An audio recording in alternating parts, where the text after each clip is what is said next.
सगळी मंडळी क्षीरसागरामध्ये आली महाराज. बाहेरच्या बाजूला जय आणि विजय आपल्या हातामध्ये राजदंड घेऊन पहारा करत आहे. समोरच्याच बाजूला गरुडजी आणि हनुमंत हात जोडून उभे आहे.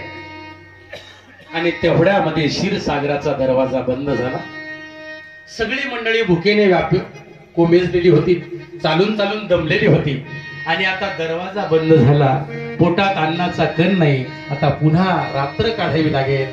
म्हणून त्या सगळ्यांमध्ये आज ज्यांची गवळण घेतली ते तुकाराम महाराज उपस्थित होते. तुकाराम महाराज म्हटले, गडे हो, काळजी करू नका, माझा वशिला आहे. गरुडाचे पायी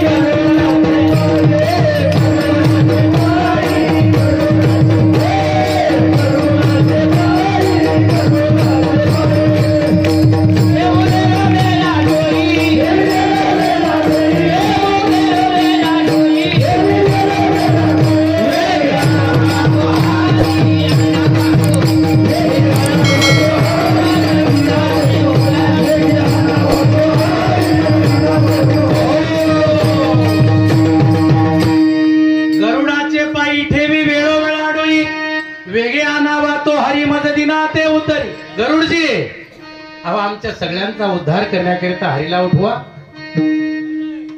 गरुडजी म्हणतात, महाराज देव फक्त 12 ते सकाळी 4 पर्यंत झोपतात बरं का. आणि ती सुद्धा औपचारिकता आहे. शेजारतीनं देवाला झोपी घातलं जातं. आणि सकाळी काशीचा बाबा 4 वाजताच काशीहून रोज पंढरपुरामध्ये येतो. कशाकरिता? काकड आरतीच्या मंगलमय सोहळ्याकरिता.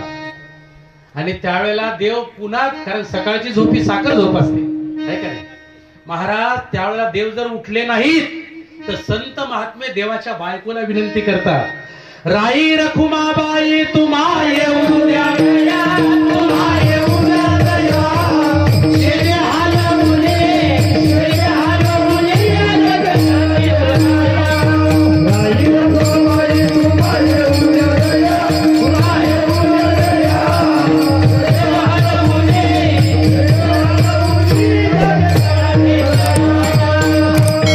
गरुड हनुमंत पुढे पाहती वाट, स्वर्गीचे सुवर घेऊन आले भोबाट. झाले मुक्तद्वार, लाभ झाला रोकडा. आणि विष्णुदास नामा उभा घेऊन काकडा. उठा पांडुरंगाता दर्शन द्या सकळा, झाला अरुणोदय सरली निद्रेची वेळ. संत साधू मुनी अवघे झाले ती गोळा, सोडा सेज सुखाता पाहुद्या कमळा. रंगमंडपी महाद्वारी झाली सेदाटी, मन उता वेळ रूप पाहावया दृष्टी. पंचप्राणारत्या घेऊन या देवस्त्रिया येती, भावे व वाळी ती राई रखुमाईचा पती. अनंत अवतार घेसी भक्ता कारणी. आणि या सगळ्यांच्या समवेत त्रिशूळ डमरू घेऊन आला गिरजेचा कांत. गरुडजी तुकोबाराला सांगतात, तुकोबा देवाची झोप फक्त 4 तास. आणि त्या 4 तासामध्ये सुद्धा मोरेसाहेब पडल्या पडल्या झोप लागते का? अर्धा तास तरी या अंगावर या अंगावर व्हावं लागतं. पण काही भाग्यवान असे आहेत एका मिनिटात झोपी जातात. आणि त्यातला मी आहे. रात्री आमच्या रेल्वेमध्ये येताना सगळ्याच्या पिशव्या नेल्या हो चोराने, तरी मला काही तपास नाही. जेव्हा मनमाडला गाडी उभी राहिली तेव्हा ते पोलीस तो टिशीन ते सगळं आले महाराज, मोबाईल सगळं नेलं महाराज, सगळं चोराने. त्या बाया होत्या बसल्या, नेलं ते सगळं. तरी गाढ झोप. पण माझं काही नेलं नाही बघ. मला सांगायचं तात्पर्य हे आहे की भाग्यवान आहेत ती मंडळी, पडल्या पडल्या झोप लागतात. पण देव म्हणते अर्धा तास तरी झोप लागत नाही. मग त्यांना झोप यावी म्हणून लक्ष्मी माता चरणाची सेवा करतात. शेषावर भगवान विराजमान आहेत. तुम्ही एक काम करा, लक्ष्मी मातेला सांगा ना. महाराज म्हटले, माझा तिकडे वशिला आहे, पाय लक्ष्मीचे हाती तिसी आवे काकुळती. तुकोबाराय काकुळतीला येऊन लक्ष्मी मातेला विनंती करतात. लक्ष्मी माता तुकोबारांना सांगते, तुकोबा ज्या गादीवर देव झोपले त्या शेषालाच विनंती करा ना. शेष नारायणाला देव विनंती करतात, आपल्या तुकोबा विनंती करतात.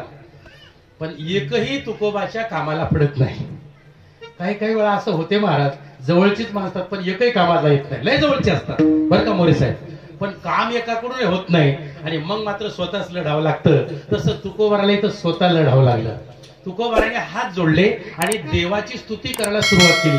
स्तुती साहेबराव सगळ्यांना प्रिय आहे बरं का. लहान लेकराची जरी स्तुती केली ना महाराज तर ते पण तुम्ही म्हणसाल तसं वागते, पण स्तुती करा लागते. सध्या म्हाताऱ्या माणसाकडे स्तुतीच नाही म्हणून ते टाळ घेऊन उभे राहत नाही. तर प्रेमान सांगा ना त्यांना की भाऊ टाळ घे, नाही वाजवता आला तरी ते टाळ घेते. पण त्याने टाळ गळ्यात घेतला की इकडचं नाही, आमच्या गावाकडचे म्हातारी माणसं सांगतात ए टाळ काढ, तुला वाजवता येत नाही.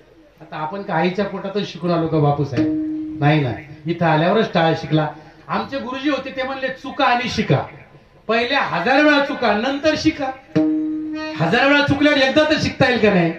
अहो इथून पुढच्या काळामध्ये हे धर्माचं कार्य जर तुम्हाला सांभाळण्याची जबाबदारी द्यायची असेल तर असे नवयुवक तयार झाले पाहिजेत.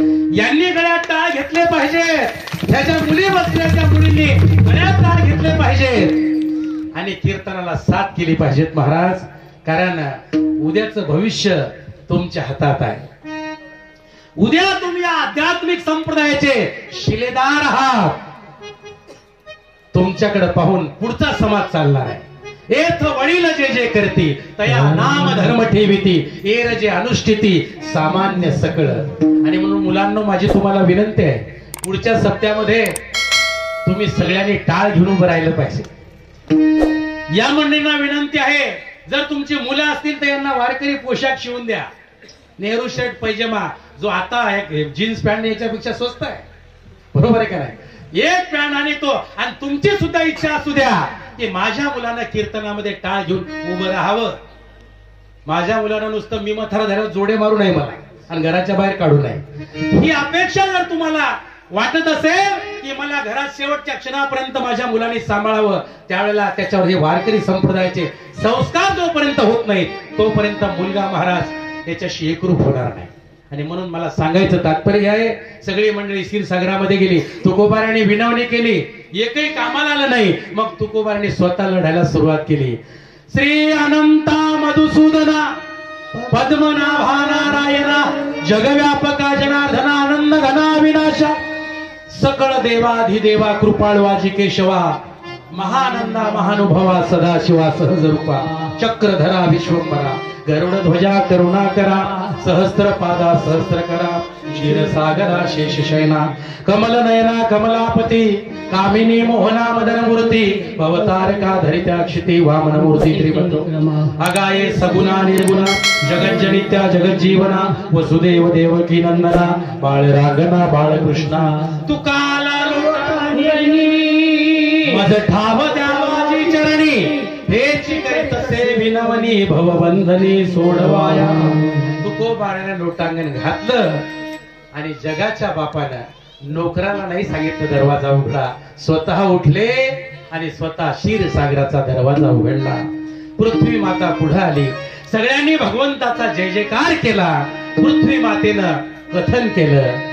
बाजूला भगवान भोलेनाथ होते नंदीवर विराजमान होऊन, आदिमाया शक्ती पार्वती, इकडं सावित्री आणि ब्रह्मदेव, सगळे ऋषितुल्य व्यक्तिमत्व. आणि श्रुती भगवान विष्णूने आपल्या क्षीरसागरामध्ये सगळ्या मंडळीचं यथोचित स्वागत केलं आणि पृथ्वी मातेला सांगितलं तुम्ही आता शेवटच्या स्टेशनला आलात, इथून पुढे आता स्टेशन नाहीये, त्यामुळे तुम्ही म्हणता ते मी 100% करतो, पण थोडस मला नियोजन करू द्या. सगळ्या ऋषितुल्य व्यक्तिमत्वांना सांगितलं तुम्ही मथुरेमध्ये, वृंदावनामध्ये, गोकुळामध्ये जायचं आणि गोपाळ व्हायचं.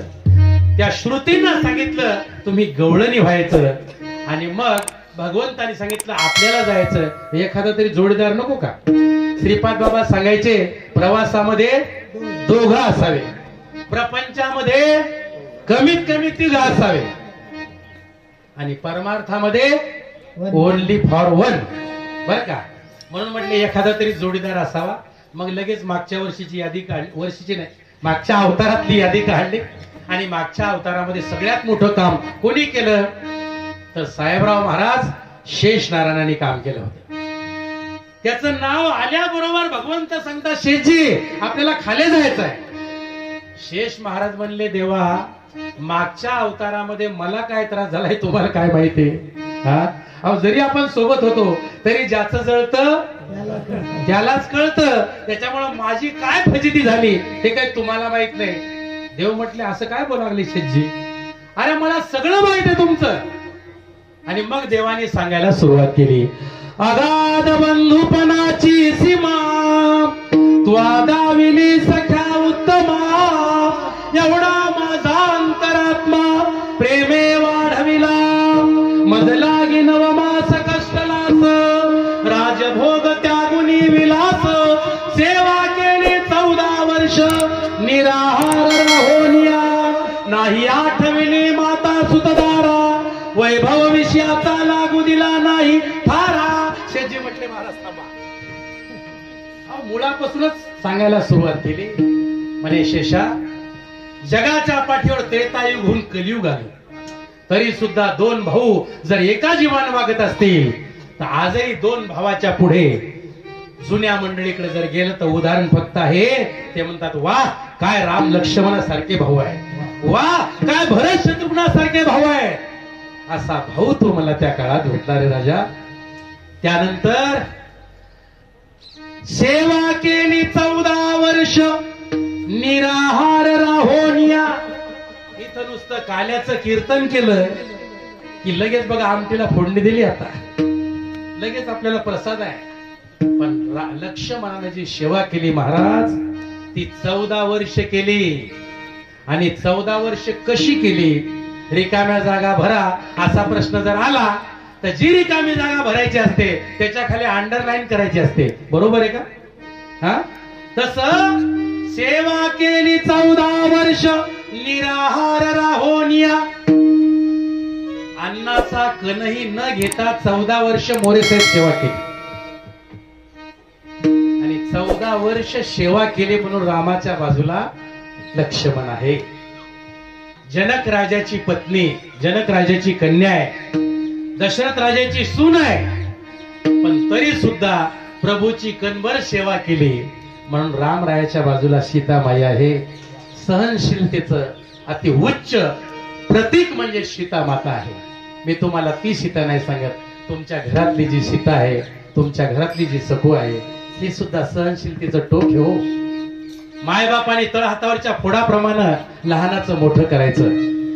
ते म्हणतील त्या नवरदेवाच्या सोबत बोहल्यावर उभं राहायचं. देव ब्राह्मण अग्निनाराच्या साक्षीनं मंगलाष्टक म्हणायचे. आणि लग्न झाल्याच्या नंतर त्या नवऱ्याच्या घरी जायचं. त्याचा स्वभाव माहित नाही, त्याचा तो प्रेमळ आहे, रागीट आहे, काही माहित नाही, पण त्याच्या सोबत त्याला देव समजायचं. काय संस्कृती आहे महाराज आपली, किती श्रेष्ठतम संस्कृती आहे. तो कसाही वागला तरी चालेल पण त्याला देव समजायचं आणि पती हाच परमेश्वर समजून त्याची सेवा करायची. ही सेवा करता करता नवऱ्याला यमाच्या ताब्यातून सावित्रीनं सोडवलं. तुका म्हणे पतिव्रता आणि तिची देवावरी सरता. त्या सीतेला रामाच्या बाजूला स्थान आहे. तसं तुमच्या माझ्या प्रत्येकाला सुद्धा भावकीमध्ये लग्न असलं ना की त्या नवऱ्याच्या बाजूला स्थान आहे. मला सांगायचं तात्पर्य हे आहे, शेष नारायणाचं एवढं गुणगान केलं की शेषा या 14 वर्षाच्या काळामध्ये आम्ही 1 तास इकडे आलो बापूसाहेब तर 2 वेळा फोन करावा लागला. एकदा पाचोऱ्याला पोहोचलो तो बायकोला फोन केला, पोहोचलो बरं का आता. आणि एकदा इथं पोहोचलो तो फोन केला, पोहोचलो आता.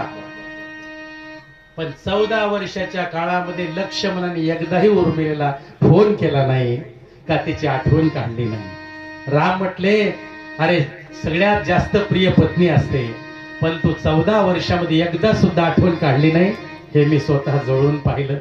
आणि तू म्हणतो की मला फार शीन झाला, मला ती कल्पना नाही का?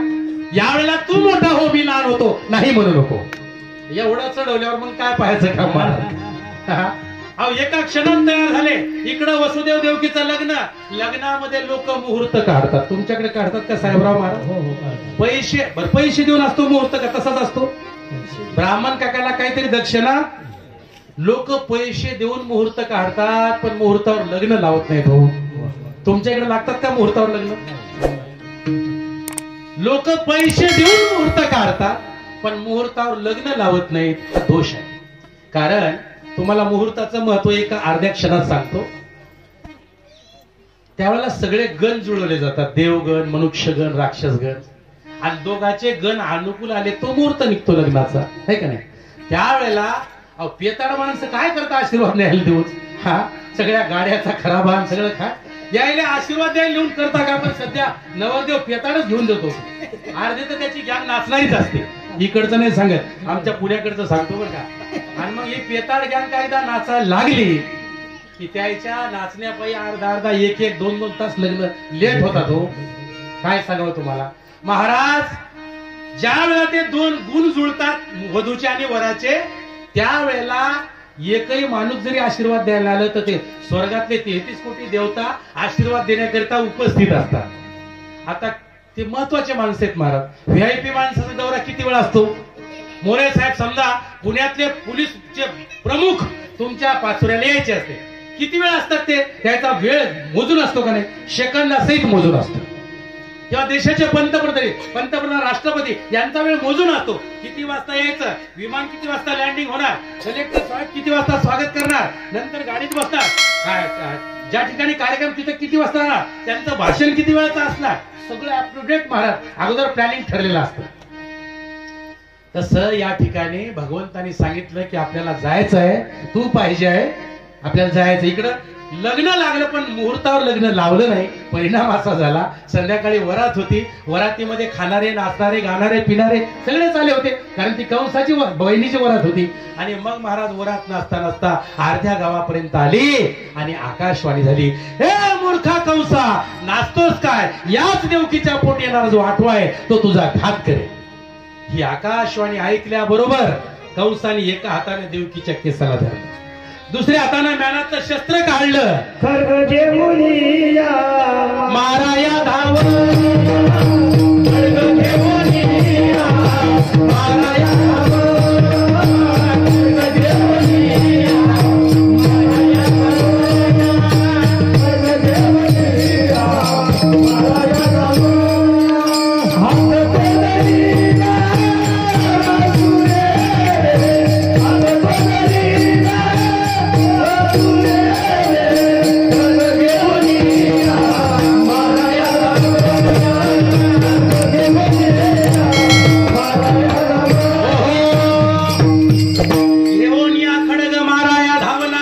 खड्ग घेऊन माराया धाव, हात तो धरीला वसुदेवे. वसुदेवाने सांगितलं, कंसा अरे रक्ताची बहीण आहे, जगाच्या पाठीवर बाल हत्या, स्त्री हत्या आणि गो हत्या याला म्हणजे प्रायश्चित्तच नाही महाराज. आणि तू तर स्वतःच्या बहिणीचा वध करायला निघाला.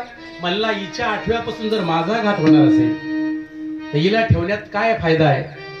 म्हणले थांब, आठवा तुला सन्मानपूर्वक अर्पण करतो, पण नाही म्हणू नको, मारू नको. लगेच वरात बंद केली. मोरे साहेब भांडणं झाले की वरात बंद होती बरं का. सध्याच्या युगात भांडणं एकदा झाले वरात बंद महाराज. तसं इथं वरात बंद झाली, दोघांना कारागृहामध्ये टाकलं, पहारेकरी बाहेर ठेवले, डोळ्यात तेल घालून पहारेकरी पहारा करतायत. आणि वसुदेव देवकीचा प्रपंच सुरू झाला कारागृहामध्ये. 9 महिने 9 दिवस पूर्ण झाले. देवकी प्रसूत झाली आणि मुलगा झाला. पहारेकरांनी बातमी कंसाला सांगितली. कंस शस्त्र सैन्यानिशी आला. म्हणला ताई दे त्याला इकडं. तेव्हा ती म्हणते, दादा माझ्या पहिल्या मुलापासून तुझा घात नाही, आकाशवाणीनं माझ्या 8व्या मुलापासून तुझा वध सांगितलेला आहे. मग पहिल्या मुलानं काय केलं, त्याला जीवदान दे. बहिणीचं ऐकलं आणि कंस शस्त्र सैन्यानिशी परत आपल्या राज दरबाराकडे माघारी चालला. ही बातमी नारदजींना कळाली. श्रीमान नारायण नारायण नारायण श्रीमान नारायण श्रीमान नारायण नारायण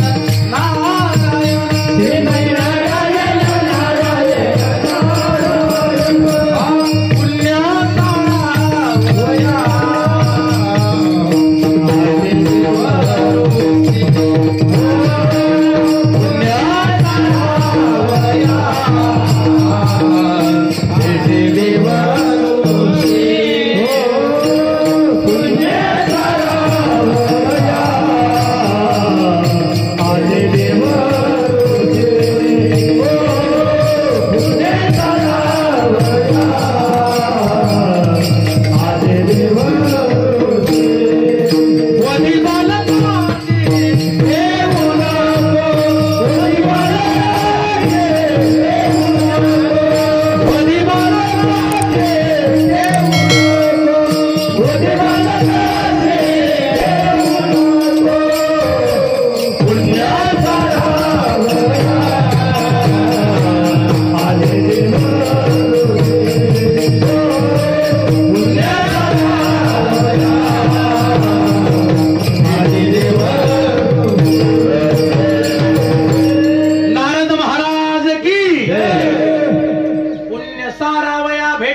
माळूसी वधी बालकासी ठेवू नको.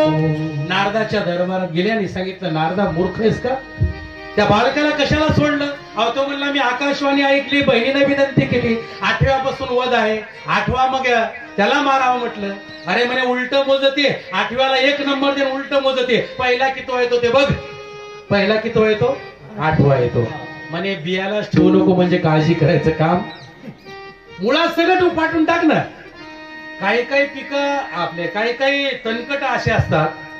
आता आमच्या इकडे येत आहे, तुमच्याकडे हक्काने माहित नाही.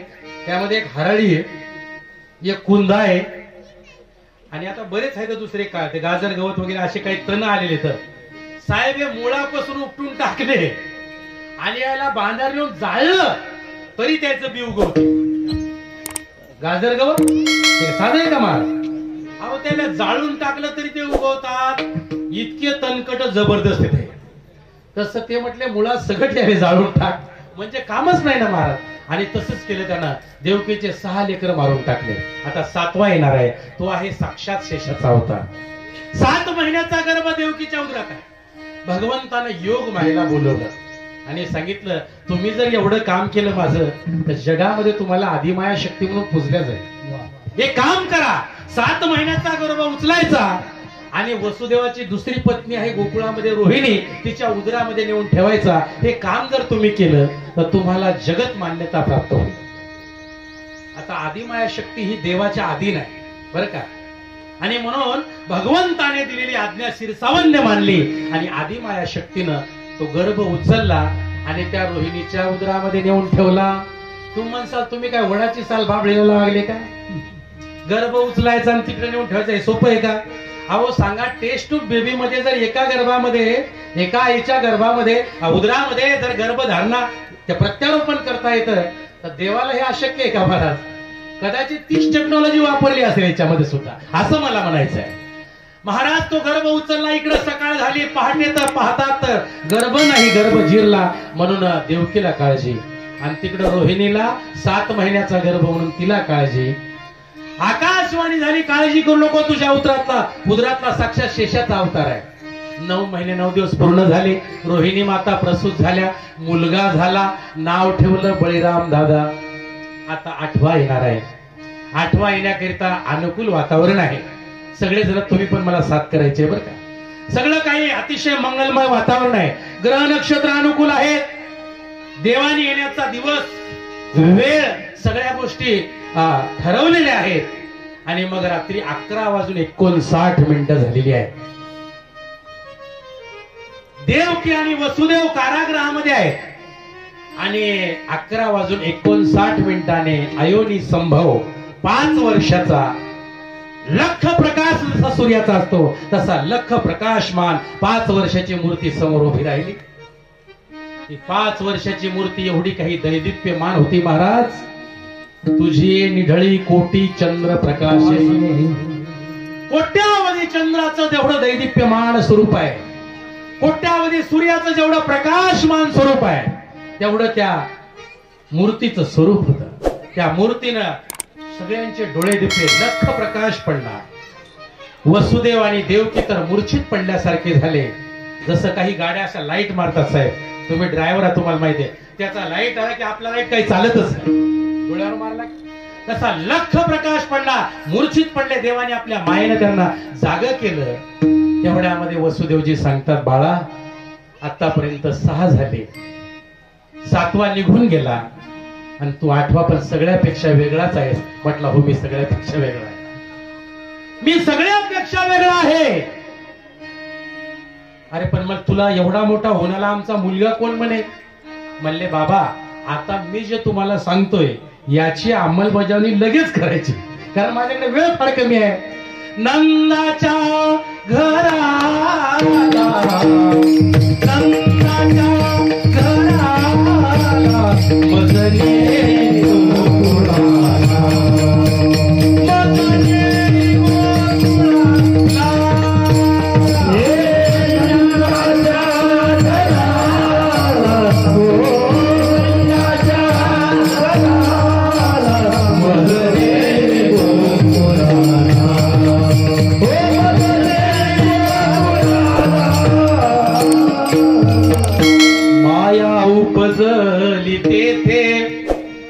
मज ठेवी तिला येथे नंदाच्या घराला मजने गोकुळाला. अरे बाळा, तू नंदराजाच्या घरी घेऊन चाल म्हणतो, पण बाहेर पहारेकरी डोळ्यात तेल घालून पहारा करताय. म्हटले बाबा, मला पहारेकरीची भीती दाखवू नका. तू मनसील रक्षपाळ ते म्या मोहिले सकळ. अरे बाबा, पण आमच्या हातामध्ये पायामध्ये बेड्या आहे. बाबा, मला फक्त एकदा उचला आणि डोक्यावर घ्या. उचलीला कमळापती,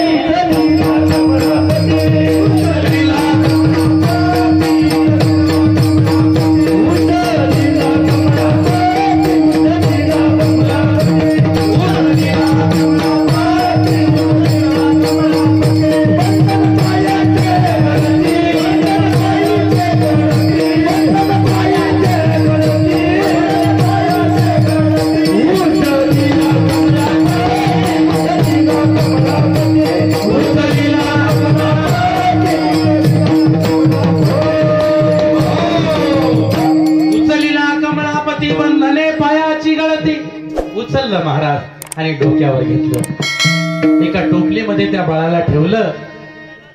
त्या बाळाला पाऊस लागू नये म्हणून शेष नारायणाने आपला फणा त्या बाळाच्या टोपलीवर धरला.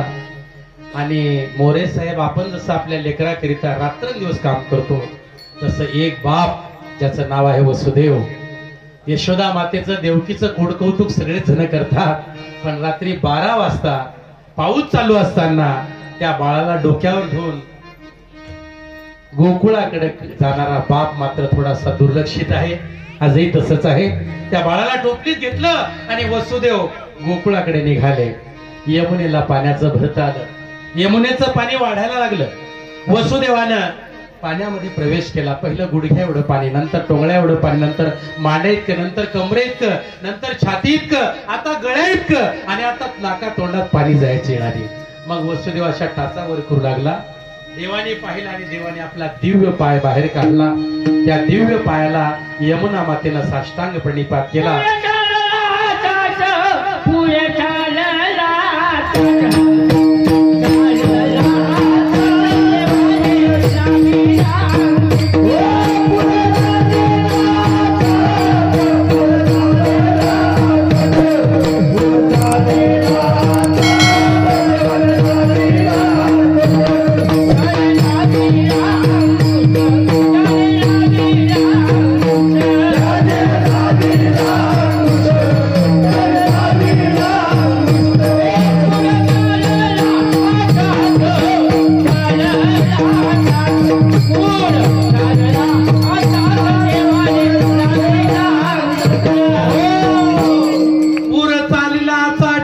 देवाने लाविला अंगुष्ठ. दिव्य पायाला यमुना मातेनं साष्टांग प्रणिपात केला आणि वसुदेव बाळाला घेऊन गोकुळामध्ये आले. सकाळचा 3:30चा मुहूर्त आहे. 3:30 वाजता त्या बाळाला यशोदेजवळ ठेवलं. तिथली माया घेतली आणि रिटर्न टू मथुरा. सकाळी 3:30 वाजता ज्या श्रुती भगवान परमात्म्याच्या मुखावलोकन करण्याकरिता गोकुळामध्ये गवळणीच्या रूपामध्ये गवळणी झाल्या होत्या, त्यातली जनाबाई नावाची गवळण उठली. गवळण सांगते गवळणी